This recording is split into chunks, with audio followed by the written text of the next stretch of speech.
Hey, what's up with internet? Long time no see. I'm back this time with a build vid on Lavos Prime. I expected to be doing this build vid like 6 months ago, but they like delayed the Prime release order schedule. I was really mad every time they announced a Prime and it was not Lavos. I was like, what the fuck, man? But anyway, we're here now finally. I thought that, yeah, I was gonna make a vid on him when like Valence Formation launched, but then I was like, well, I want to like, in order to properly test all the builds, I have to like devote triple Umbra Forma to him, at least on one of the builds, and I was not willing to do that on a non-prime frame. I was like, I'll just wait till the prime comes out, and 6 months later. Anyway, don't worry, by the way, I built 2 fucking copies of Lavos, so it's not necessarily an Umbral build. But anyway, Lavos. Lavos, in my opinion, is one of the best frames in the entire game, and you know that if you check my tier list video, which just came out, was my last video. Anyway, he is a weapons platform, in my opinion. Some people build him as a caster, but if you use him as a weapons platform, he's super good. That's because his augment Valence Formation is just incredibly powerful, just in and of itself. And he is a natty tank by like a ton. He has a ton of survivability, and he does not need any like abilities whatsoever to do so. And also, he has no energy cost whatsoever. Instead, he has cooldowns. So not only does this make him an amazing railjack pilot, but it also means, combined with the natty tankiness, that he can just ignore basically everything DE throws at you. Like, not only just like powerful enemy adversity, but also like bullshit like, oh, you can't use your abilities, oh, you have no energy, you know, shit like that. Because Lavos is just like, alright, whatever, bro, I don't give a fuck. I'm not even using my ability. You know, I don't know. He's really fucking good. But to that end, I guess let's go over what his abilities actually do real quick. And this is going to be the cliff notes because, like, I, again, don't even really use them. Okay, well, actually, first let's go over the elemental thing real quick. And by the way, for this, I definitely recommend inverting tap hold, so you can just tap the elements. As you can see at the bottom right there, it has 4 different elements, and you can imbue your abilities, and now with the Augment Valence Formation, your actual weapons, with the chosen element. Yes, you can select whichever element you like, and it soups them up. I will explain Valence Formation a bit more in detail a little bit later, but looks like this. You just tap the 2 abilities you want, or just one if you want, and then you cast the ability, and that ability will be imbued with those elements, and it will also proc the Valence Formation. As you can see up in the top right, there's a buff there. That makes our weapons also do the same thing. Force procs 200% extra damage. I guess there's your extra explanation. Anyway, and yeah, you can just do 1 if you want, so if you want Toxin, you can just do like that. Anyway, here are the abilities. The first one is, oh well, actually I just put it on cooldown, so the second one is this guy, Vile Rush. It leaves behind cold fields that will freeze people if they stand in them long enough, yep. And if you imbue it with cold, it will freeze them a lot more quickly. For that reason, you can probably use Arcane Ice Storm well to your effect if you wanted to do that. Not a huge fan of that personally, though. His first ability opens enemies for finisher, steals some health from them, and does some toxin damage. Cool. I think it force procs the toxin. His third ability shoots forth this thing, which also opens enemies to finishers, which is odd. And it also, more importantly, if it runs over a health orb or an energy orb, it will convert it into a universal orb, which like heals you for both of those things. Although energy doesn't help Lavos, so kind of weird. I guess I should mention his passive, which is that anytime you pick up an orb, you will get 10 seconds of immunity to status effects. So that's like knockdown, everything. I still use Prime Sure-Footed because I don't find that to be consistent enough. But that's his passive. So orbs are actually kind of helpful for him, even energy orbs, because otherwise they wouldn't have been helpful at all. I guess they kind of had to do that. Anyway, his fourth ability is his quote-unquote nuking ability. It does this, and usually at over a much longer range. I go for min-range builds. And as you can see, it force procs heat, and it will also force proc whatever element you imbue. And most notably, it the damage doubles for every single status effect enemies have on them. Which means you have to prime the shit out of enemies with all sorts of different status effects for this to do anything at all. And for that reason, I think it's basically fucking useless. And yeah, the same goes for all these oh, a finisher and a heal. Oh wow, cool. Slightly usable. This is actually kind of usable if you want to lay it. I don't know. It's pretty much only used just for proccing the elements. So yeah, Lavos is an interesting case of a frame that has 4 abilities that are all fucking bad, and yet is still a good frame, and that's just because of Valence Formation. As you see, top right, yep, we still have the buff going for heat there, and you can override that at any time with, let's say we want viral, just go pop viral, and ta-da, we have a new Valence Formation viral buff. And if you want to see what that does, oh look, you got 10 stacks of viral instantly. Oh, 10 stacks of viral instantly. 10 stacks of viral. So it's what it does is it force procs viral, or well, whatever element you select, it will force proc it with every single instance of damage, and it will also add like 200 straight up damage of that element. Non-scaling, not with strength. No strength scaling. And okay, jump cut. All right, before I get into builds and stuff, I want to quickly go over how helminth works and how it affects his kit. Unfortunately, despite having no good abilities, if you remove one with a helminth ability, it does harm his kit because he needs that ability to infuse with the element that corresponds to it. So as you can see here, I have replaced his 4th ability with Roar. That means I've lost access to the heat element, as indicated by the grayed out heat icon there. This is unfortunate. That means I go from having access to all 10 different elemental, elements, to just having 6, unfortunately, because you lose access to the base element, obviously, and you lose access to the 3 combo elements that are, based off of it. There are 6 combo elements in the game and 4 base elements, so you lose the 3 combo and the 1 base. That goes from 10 to 6, which is unfortunate. However, I still think this is worth it, because having one really good ability is much better than having 0 abilities, really. And you can kind of just like pick your favorite like spread of elements and it'll be fine. You'll be great. I guess to that end, let's talk about which elements are which. If you remove his first ability, that is Toxin, you remove Toxin, you also are left with Mag, Blast, and Radiation. To remove his second ability, you remove Cold, and you're left with Corrosive, Gas, and Radiation. If you remove his third ability, you remove Electric, and you are left with Viral, Blast, and Gas, which are all very good, actually, so that's definitely one of the premier ones, I think. And if you remove his 4th ability, you remove Heat, and you're left with Viral, Corrosive, and Magnetic, which are all very good for depleting shields and health and this shit. So that's also good, although it doesn't leave any like AoEs or anything. And an extra bonus this one has is if you're not using an Umbral build, you also get Precision Intensify, so it's more powerful, whatever ability you put there. Assuming it is like strength scaling and you want that. So that's of note. And personally, I like the 3rd and the 4th ones. It's kind of a toss-up between the two. It kind of depends on what you like the best. But let's give a little demo for why I like having Corrosive on melee influence. Because for one thing, I really like the Racked Dark Dagger on this guy. It's, gives him a ton of shields and mobility, and even the Mind Haste thing, which makes him harder to fucking target, or reduces enemy visibility, I think it is. As you can see, without any sort of buff, it will kill enemies, but it's like, this is just Racked Dark Dagger being Racked Dark Dagger, it's okay, it'll get there, but it's not all that impressive. Meanwhile, however, let's try putting on Corrosive, and let's try that again. We'll need melee influence to activate, there we go, and now they're dying a lot better. Quite a lot better, that's quite impressive, isn't it? Woo-wee! And now, for the Tour de Force, let's also put on some Roar, and let's see how that goes. And they're dead. That's pretty good, as it turns out. Let's do that one more time for funsies. It might take a second for melee influence to activate, but wait for it. Yep, there it is, and they're dead. So this is very powerful. Well, this fucking guy didn't die. Get the fuck out of here. Anyway. It's very, very powerful. There's other things you can do. You can do Blast, you can do Gas with that. In fact, Gas is really good too, because with this particular weapon, and some others, daggers namely, you can add the Argonak, which has a special mod called Amalgam Argonak Metal Auger, I think. It doesn't really matter, but it makes it so any damage done with a dagger strips enemy armor, and when you combine that with Gas Clouds, it does quite a lot of armor stripping. It's not that great though, so I don't really use it. But yeah, I just wanted to give that little demo of how this shit absolutely destroys things.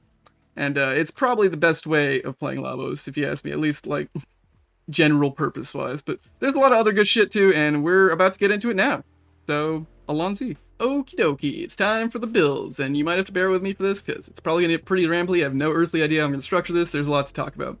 I guess to start out, we'll talk about how there's 2 different copies of Lavos Prime I have, with very different builds for each. Well, not that different, but the whole concept is different.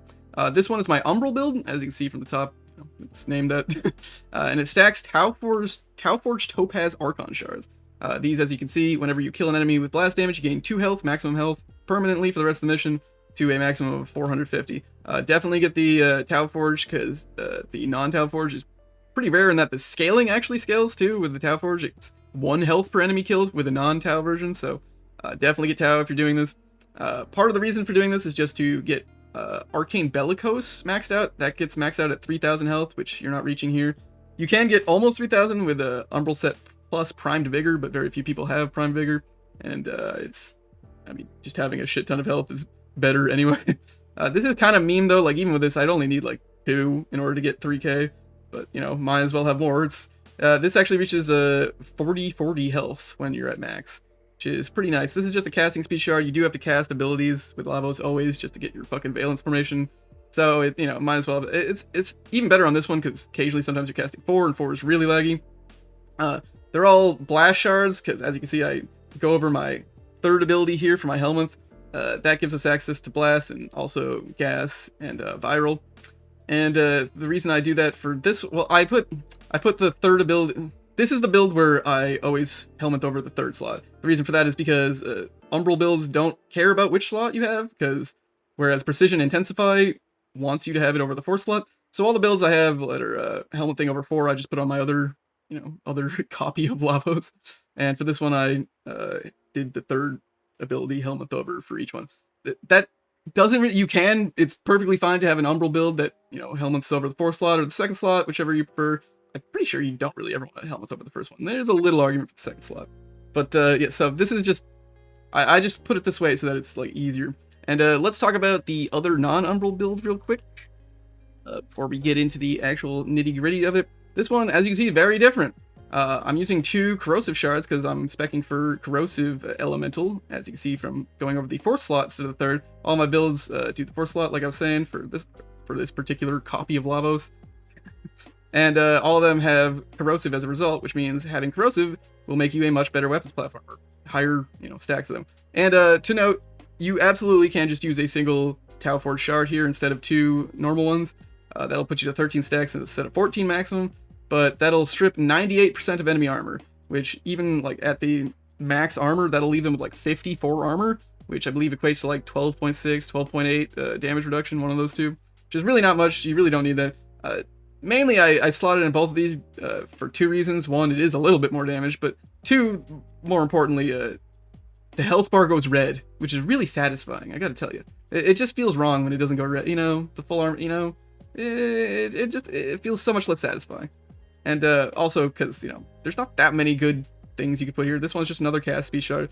These ones are kind of weird. You probably will not use these, honestly. The only real reason to slot these is if you're trying to slot Primed Vigor and nothing else for your shields, because as you can see, that puts us to a shield of 1,167, and the maximum shield gate is reached for 2.5 seconds, you can see there, is reached at 1,150. So these 2 are needed for the maximum shield gate if you're not using primed redirection. And there is reason to not use primed redirection, but we'll get into that. Okay, so that explains the overview of, you know, which slot I choose and why. Again, this is like for precision intensify, that's why all of them are on this, whatever. Anyway, let's get into the actual builds finally. First, let's start with the actual helmet choice. I am a fan of Roar personally, because Roar just significantly soups up your damage. It'll make you a much better weapons platform, and if you're not dying, you really don't need, like, that's your offensive ability. It's going to be your best defensive ability by a long shot. As you can see, I've been absentmindedly tabbing through these 3 different builds here. They're all Roar. They're basically just different selections of defense mods.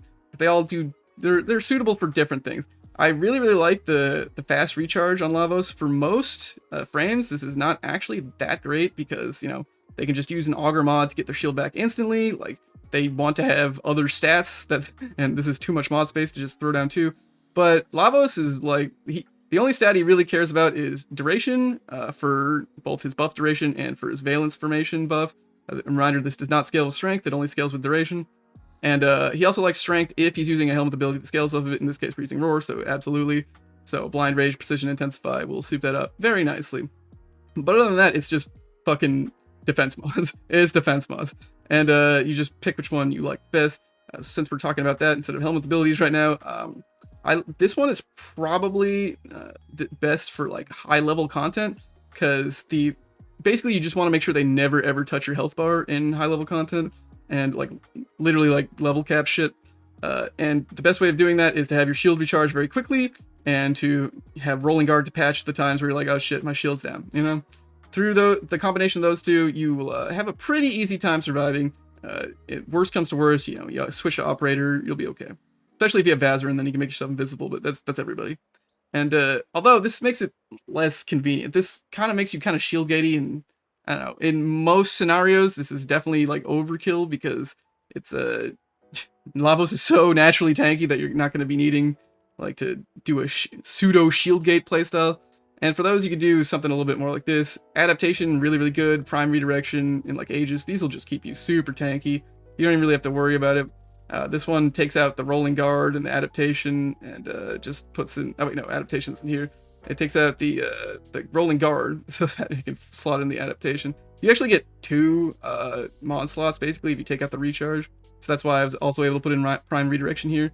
In that case, having the extra shield archon shards do not matter. And also, obviously, I've been using prime vigor here, and basically nobody has prime vigor, so I would definitely understand if you didn't have it. It's no big deal. One mod you can definitely use that is quite good is Archon Continuity, although the Archon mods do not apply to Valence Formation. They only apply to like the special effect that would make a corrosive proc from Toxin or any of these other things. That doesn't apply to his Valence Formation, it only applies to his abilities. But, I mean, you might as well use it over the not Archon version, because it's the same fucking thing. And, yeah, just put in another survivability mod if you wanted, like, 1 recharge mod. It's kind of okay, I guess, although it feels a little pointless if you don't put in both. So those are, this is my Lavos build for Roar and non-umbral. I guess there's basically 4 quadrants, basically. There's offense, and offense versus defense, and there's umbral versus non-umbral. And so what we're seeing right here now is the non-umbral offense build, which is one of my preferred ones, although I actually probably prefer the umbral one. And then for the non-umbral defense, it's between Omamori and Eclipse. These are the 2 defensive abilities even for umbral, in my opinion. Between them, I would probably prefer Omamori, because Omamori is better into, like, actually scary content, whereas Eclipse is just, like, even more DR. And also, well, the wiki says the DR mode of Eclipse also makes enemies less accurate, but this is citation needed. It doesn't say that anywhere in game, and it's hard to test, so I take that with a grain of salt. But Omamori, I did not realize is better than I thought. It also blamed the game because it doesn't tell you this at all. But even when it's on cooldown, the 50% block chance is always active. It won't heal you, but it will block 50% of damage, so like 50% dodge chance, basically. And that's way, way better for, like, content where a single hit will take down your entire shield. Like, what's better? Like, do you want to mitigate 75% of damage when it's a billion damage, or do you want to, like, have a 50% chance of not taking that damage? This will be a lot better. And it also heals you and shit, so you don't have to, like, worry about, your health, usually. You don't have to worry about it that much anyway, but, it's, especially because they very rarely will actually hit your health bar. But this is definitely a very good skill if you want to be defensive. And I guess one thing I neglected to mention for Roar is if you don't have Piercing Roar, there is a mandatory 10-second cooldown at the end when the buff expires, which is pretty fucking annoying. But not really worth slotting Piercing Roar if you ask me. But these ones, they don't have that issue because the cooldown will not apply until well after they're depleted, and you can just refresh them quite easily. Eclipse, yeah, this is not used for the weapon buff. This will just give you 75% DR. And with these builds, as you can see, I was able to drop the strength mods, which gives us a lot more survivability, which means we're just spamming D polarities, and it's just basically all survivability. This is serious overkill on survivability, if you ask me, which is part of why I don't really use it that much. I find that, like, decent survivability in Roar is definitely going to be more bang for your buck. But if you ever want to just, like, completely AFK and turn off your brain, like, these 2 are pretty good for it. Omamori is half as effective as Eclipse, ignoring the, like, healing part and the damage ignore part, because ignoring 50% of damage is obviously going to mean over time you're taking double damage compared to ignoring 75% of damage, which is what this is. But yeah, like I was saying, completely ignoring damage is better for super scary content. And when it's not super scary content, like this shit is, the mods alone are going to just completely allow you to ignore people. Oh, also, this entire time I haven't talked anything about the arcanes. Arcanes, this slot right here is very to taste. You can kind of do whatever you want here. This one, I really like Arcane Aegis for the most part. It's less useful in an Umbral build because, you have so much health and armor. You don't really need this as much. But usually it's pretty best in slot for him, especially because, like, he has no ability to, like, just actually generate shield because he can't use augurs because he does not actually spend energy. But you can put, like, basically whatever you fucking want here. There's, like, Blessing, Bellicose for the you know, the bigger umbral builds. Barrier, strike, as you can see, grace, avenger, augmented, efficiency, ice storm. Technically, you could put in impetus even, but I think that's pretty trash. So this is very to taste. You can kind of just do whatever, and that applies for like all these builds. I like strike just because I'm a Rakta Dark Dagger horror, as I was saying. But yeah, and then of course there's a vanilla build, which is the same as these other ones, but I wouldn't use it personally. So those are my my builds for the non-umbral build. Okay, everyone's happy with that. Everyone understands. Y'all comprende. All right, then let's move on to the umbral build. Once I finish typing it in, and this one obviously there's a lot more. It's a lot more cramped. There's not like room for mods because you're sacrificing 3 to umbral every single time, and you usually want adaptation because we're not like shield gate. You know, if you're doing a health tank build, you definitely want adaptation. So there's like, and you always want Valence Formation, obviously. So there's like a way less like actual mod space you can do. Like I'm pretty sure this is just like the build if you're not using the Mecha set. If you're using Roar, like like what else would you fucking put here? Like these just feel correct to me. Like there was a lot of you know, a lot of different hooting and hollering you could do with the other build, the other Roar build. You could choose all sorts of different things, but this I'm pretty sure is just kind of it. You know. That being said, there's also the Mecha set, which is interesting. This is interesting because it does 2 things, right? One, well, I don't have the full buff because I don't have my companion out right now. But every 15 seconds it'll mark a target for, I believe, 12 seconds, or maybe it's 12 seconds marks for every 15 seconds. I don't know, I can't remember. But if you kill that target, it will spread the status effects to everyone, which is nice, but I have not noticed this to be like a super impressive effect.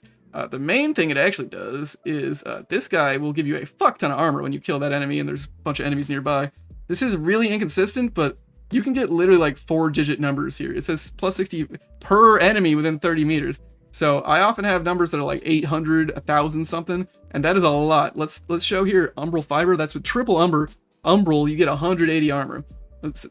Getting like 1,180 is obviously quite a lot better. That's part of why we have Grace here too, instead of Ages, because like, you know, this is, if you have a shit ton of armor, this is going to be pulling a lot more work. But I found like, it is such overkill. I found that this is like, I would rather have like radar, one more mod, and not have to use a fucking doggo, because literally all of the fucking dogs are bad companions, except for the invisibility one, which is useless here because you're a weapon platform that breaks your invisibility when you attack with a weapon. So yeah, Mecha or not is up to you, but I found it to not really be that helpful, and I would kind of rather just have like a Panzer Vulp in my radar and one more mod. But it's up to you. You know, you can pick and choose what you want. Here I have 2 that use Omamori as well. It's basically the same sort of deal. I was able to drop a blind rage because we're no longer using strength that much, and instead I put Archon continuity just for some extra status duration. And I think I forgot to mention this whole time that your status effects literally scale with Lavos's ability duration this entire time. That's just passively. You don't have to have your abilities up or anything. One more thing about, you know, Lavos being an amazing tank that doesn't need any abilities, an amazing weapon platform. He just gets free extra status duration, just scaling based off your duration, which is really, really good. Another reason to have duration, and also makes Valence Formation last longer, as well as your, well, not here. I was going to say your buff, but that's for your Roar buff. It does not actually matter here. And of course, Eclipse does the same sort of thing. Eclipse is really good for like super, well, I don't know. It's just super unnecessary actually for like lower level content. In my opinion, Omamori is just going to be better because when content's really scary, you want damage ignore, not DR, you know? And getting the heals is really nice. So yeah, I've said my piece about that, but yeah. In my opinion, I would just stick to Roar. Roar just significantly increases his ability to kill motherfuckers. Like, in all forms, well, I mean, not like super low level, because who cares? But like, you know, the moment you hit like Steel Path, like this will still help. Obviously, you can kill Steel Path enemies without this shit, or even Valence Formation. Like, weapons are good. But if you want like a really good fucking weapons platform, then in my opinion, Roar's just kind of the play. You know, I really like Roar. Basically all my builds use Roar. If you want to really, really, really turn off your brain and just survive super easy, then the Omamori or Eclipse are fine. But in my opinion, Roar's the way to go. Okay, I think that about covers literally all the mod shit. Hopefully that wasn't too rambly. It was almost certainly very rambly. But, okay, I think that's everything for getting into the fucking actual demo part. So let's do that now. Oh wait, no, hold on. I forgot to talk about the actual weapons you want to use. Honestly, Lavos works great with just about any weapon, but one of the nice things is he will soup up good weapons into insane weapons, which is why I was saying Rack to Dark Dagger is super cracked earlier. This is great for survivability, and some fun things you can do with this. Well, basically, here's the build. All right, first thing, and this is the flex slot. You can either just go for more attack speed, or you can even go for healing return if you want to be super brain dead tanky. Like it's fucking dummy. If you put this with like all the like other the like more defensive build shit, you were just not gonna die. Like never ever. And this is the Riven. I do highly recommend a Riven for your RDD, your Rack to Dark Dagger, because it is an incredibly good weapon. It's only mid disposition, as you can see, but like if you get a roll like this, it's very helpful. Honestly, I'm not super sure what I would put here if you didn't have this. I really like my attack speed, although you can get this attack speed just by slotting strike, and that'll be fine. I guess you can just put it in reach here, although reach isn't really necessary due to, you know, melee influence reaching 20 meters, but it makes it easier to actually proc the things. So yeah, I like it a lot. But yeah, these are the flex slot here is just quickening, and these are the builds I use for that. I mean, in case you're curious, here are some other builds I have. These are just for like, you know, utility though. They're for other characters. Anyway, yeah, so I do highly recommend the Rack to Dark Dagger with corrosive. You can also use it with blast and gas. Gas, again, working with the Argonak amalgam metal auger or whatever the fuck. And the other ones, you'd think that like having like really like high rapid status application weapons would be best for like, you know, the property of every single instance of damage forcing a proc, but actually also just having really powerful weapons that works too. Especially if you're using gas. On a gas build, just like having a ton of damage is really good. Maybe I should drop Hunter Munitions from this, especially for Lavos. It probably wouldn't work. You should probably replace Hunter Munitions if you're using like gas Lavos, because it's pointless. But yeah, it's, you know, really good if you do a ton of damage and get a force gas proc. See also Sight with his neutralizer and choosing gas. I kind of dropped the ball on that with my last vid. But yeah, the actual, you know, weapons beyond RDD do not matter that much. I did want to highlight Rack to Dark Dagger though, because it's really fucking good and I'm going to be using it a lot. So yeah, now we'll do the fucking actual demo part. Alrighty, let's do it. For this build, I chose the Roar Umbral build, the non-mecha one, and because I didn't really show off the blast or gas in my little demo earlier, figured I'd do that, and also just like the blast stacking of the shards. Figured it'd be more interesting for demo, but of course either one works. This one will have less good Rack to Dark Dagger killing people effect than the other one, but once you get the melee influence and the combo up, it will kill people quite good, as you can see here. But I found that it's usually a little bit quicker to stack the blast shit by using just the envoy here. Because if they're not all clumped up, then it's hard to like get a really good like blast proc that'll kill all these guys. Which is again another reason why just like corrosive shit works better than blast in the general purpose case for Rack to Dark Dagger, but whatever. And then once we get our health all the way to max, as you can see, it's stacking up there. Oh, I should re-proc blast. It caps out at 450, and then we can switch to gas instead. Although, you know, gas is kind of a side grade. It's just kind of like if we have really long lasting gas clouds due to Lavos, and they're souped up due to Roar, and they're like big because they're coming out of a fucking rocket launcher, it tends to be pretty good. The gas clouds do a lot of work.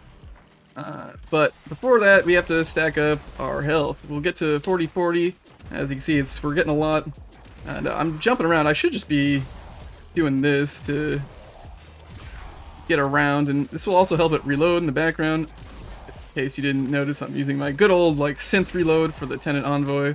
And you might notice that despite being on like an umbral build, like my health bar hasn't like gotten fucked with it at all. At all. It's nowhere close. And despite not having the defensive build, this is why I was saying like the defensive build is like pretty overkill. The only time you like would really want a defensive build is like level cap shit, I think. And I don't know, because beyond that, like you can just stand still. In fact, I think I'll show that once my health is maxed out. I'll just stand still for a little bit, but first we'll do the gas. Oh, actually, I lost my blast proc buff.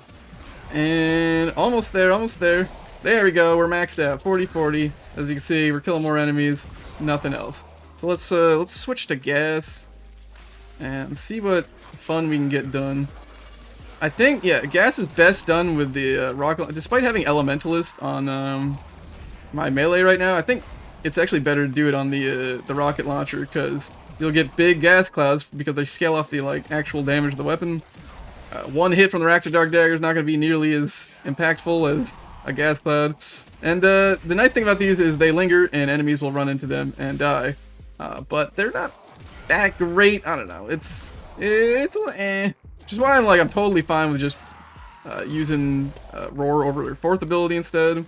But yeah, it can kill people, but it's not amazing. If you had like enemies to like a Nova or something to pull guys in, then it would do the trick. But yeah, it didn't even kill that guy. But you know, it's definitely an improvement. But that's why I don't know. I kind of prefer the corrosive viral mag spread you get from removing your 4th ability. Oh yeah, I suppose I should just stand in these guys and test out how tanky he is. I mean, it depends on the type of enemies you're facing. These guys don't fuck with your health bar because they have no toxin. They hit you a lot, so they only do like a little damage. So Aegis is gonna proc all the time. But I mean, since it's a health tank, we should probably try and take some health damage. And we're not taking a lot of damage, and that's from us just sort of standing still. Why did my frame rate just fucking tank? Jesus Christ. That's unfortunate. Alright, there we go, it's back. Interesting. Interesting. Yeah, but pretty tanky. As you can see, I'm not healing up though. I would need like Grace or Element or healing, whatever the fuck, healing strike on Rack the Dark Dagger, or just pick up health orbs or something. I mean, I would usually just do my for this, I'd just do my default of what you call it, spamming going in at your operator, because I always use elevate, I think it's called, whatever, the fucking arcane that gives you health when you swap in and out of your operator, and that works pretty good. I forgot to keep my Valence Formation buff up, so now we're not getting our gas clouds. There we go. But I mean, if I had the corrosive build on, I'd probably just be doing mostly this. Enemies would just be dying all around me. You can also just go back to blast, that kind of works, but it's still like, eh. You need like a good clump of enemies, and I also need melee influence to activate, which it has not done. Come on, melee influence, please. Yeah, see, that's one of the things that's also nice about having the corrosive spread is you can get melee influence activated way easier by just speccing electricity itself, and that also is pretty good against weaker enemies. You don't need the corrosive; it's better to just have an automatic proc scales with your mod that's already on the weapon. So sometimes just going pure electric's good, but again, I don't have access to it because I modded off electric, so there's only so much you can do. And now Roar's out, so unfortunately we can't do that much damage to these guys when Roar's not up. There we go.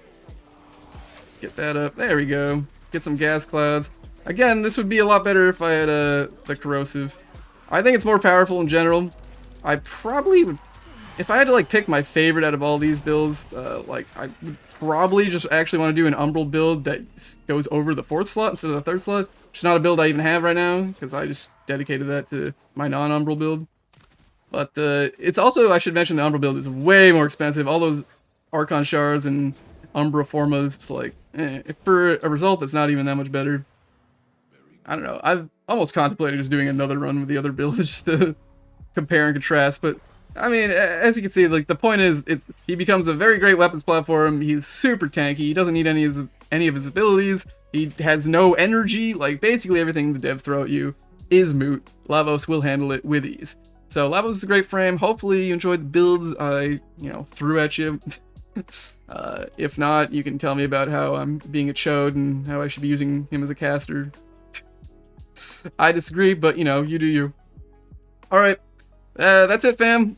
Like and subscribe, comment, hopefully nice comments, join the Discord, hang out, whatever you want to do, or whatever. I don't live your life, make your own choices. All right, see ya, bye.